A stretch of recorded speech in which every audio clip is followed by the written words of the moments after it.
Então, vamos entender um pouquinho sobre o triângulo dramático. Vocês viram aí com um pouco de informação que no triângulo dramático existe sempre uma vítima, um agressor e um salvador. E é interessante que normalmente isso acontece muito nas famílias.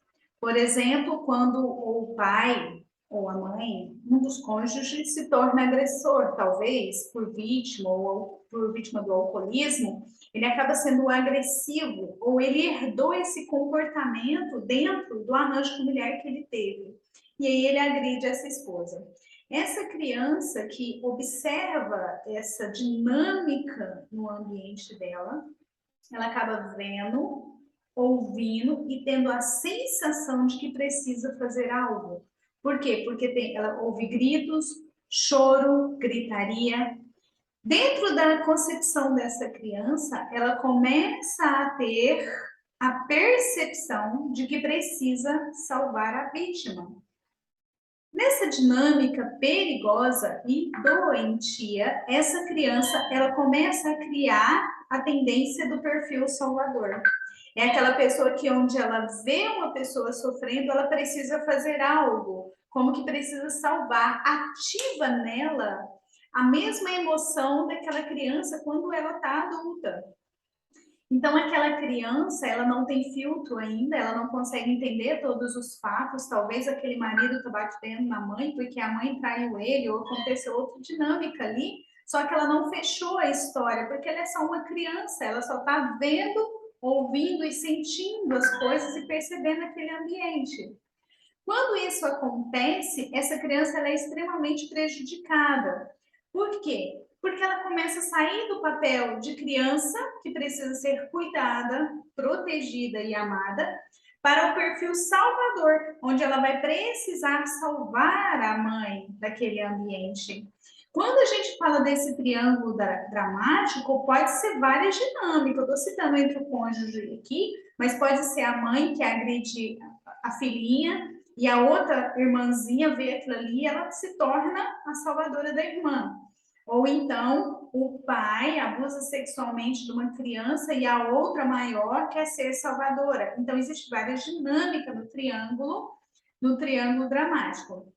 Então, quando essa criança ela cresce com essa percepção de que precisa salvar o mundo, ela começa a criar crenças limitantes em cima daquela cena, daquele ambiente que ela está vendo.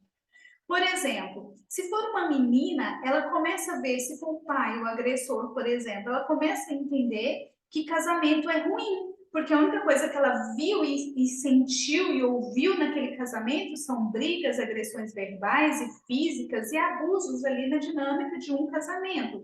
Então, logo, ela cresce com a percepção de que casamento é ruim. Por quê? Porque ela baseou naquilo que ela vivenciou na infância. Então, provavelmente, essa menina, ela cresce com medo da pessoa ou da referência masculina.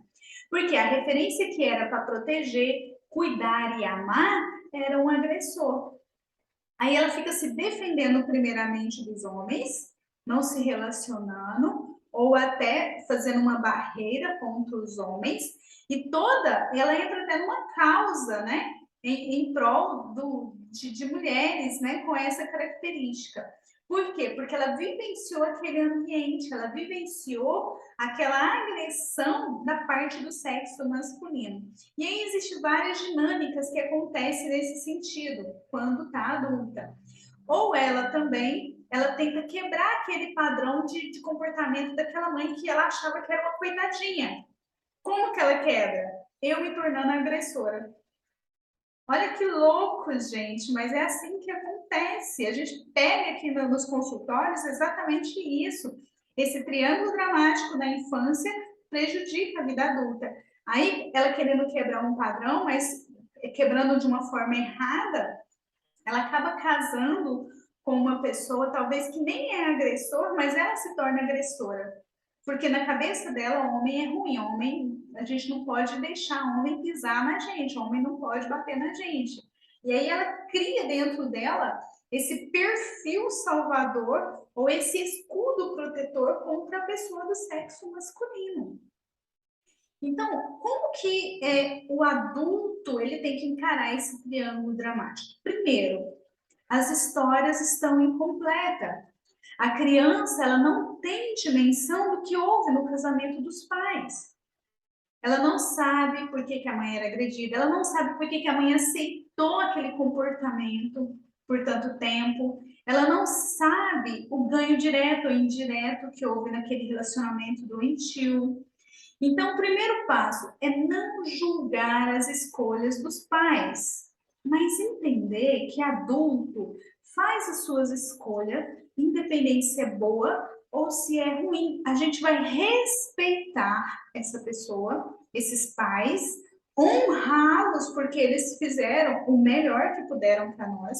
Nós não sabemos a história que viveram na infância, que impactaram aquele adulto ao ponto de se tornar uma vítima e um agressor. Porque na epigenética já vem esse comportamento. Então, por exemplo, se o homem ele veio de uma família que o pai era agressor, veio dentro dele esse comportamento. E aí ele não entendendo como é que funcionam as coisas, como que deveria ser diferente, replicou isso.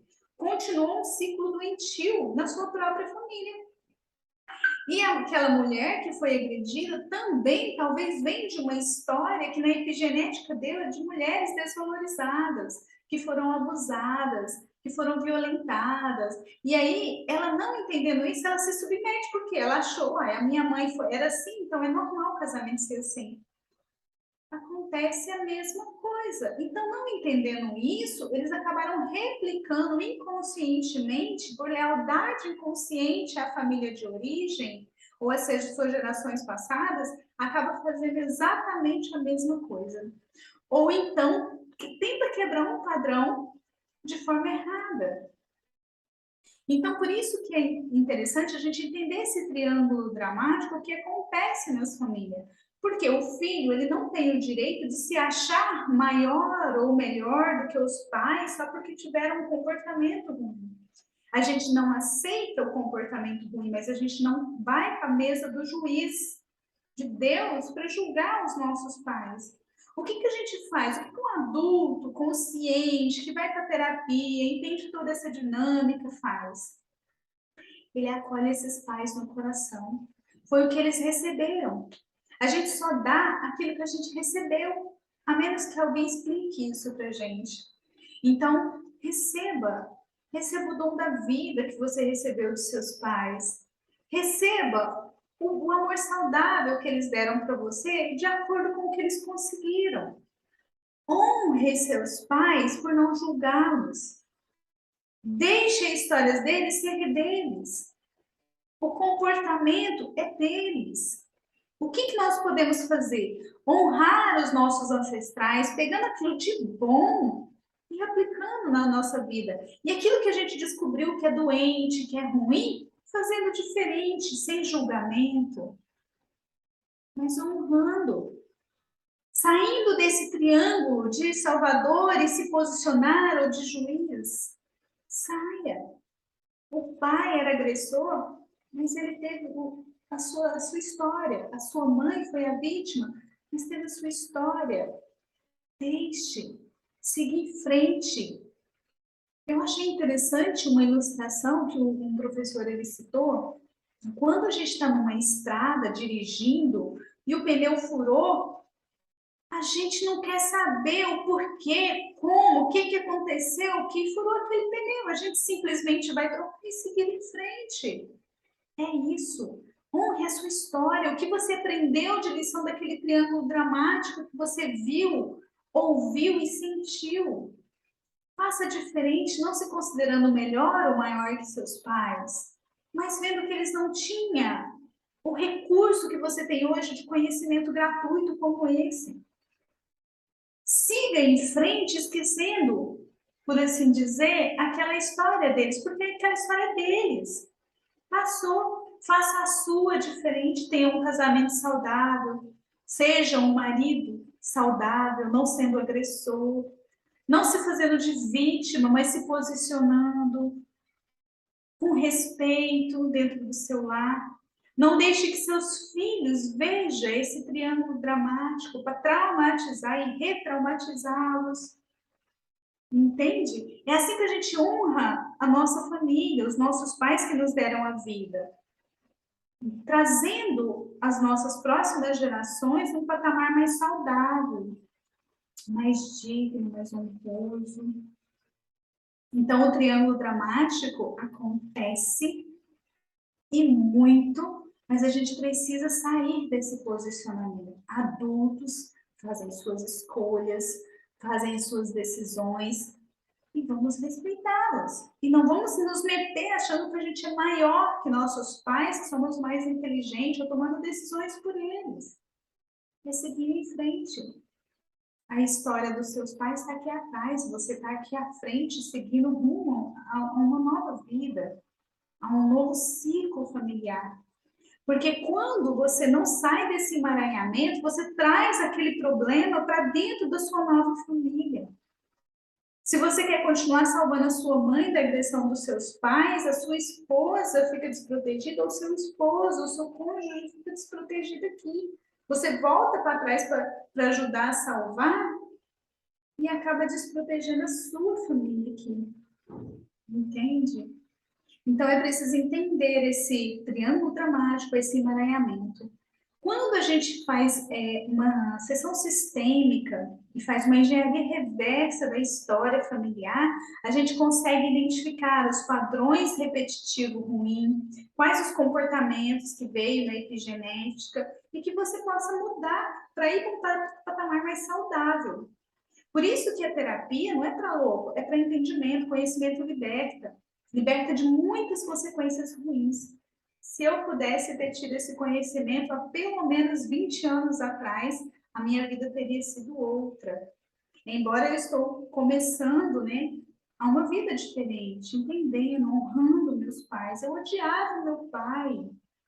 A minha mãe era vítima, meu pai é agressor e eu a salvadora. Hoje eu saí desse triângulo. Meu pai fez tudo que podia, ele também teve a história dele, triste. Se ele tornou agressor, porque ele foi talvez agredido. Entender essas coisas faz com que a gente exerça o perdão, a misericórdia, exerce a gratidão e a honra aos nossos pais. Tá bom?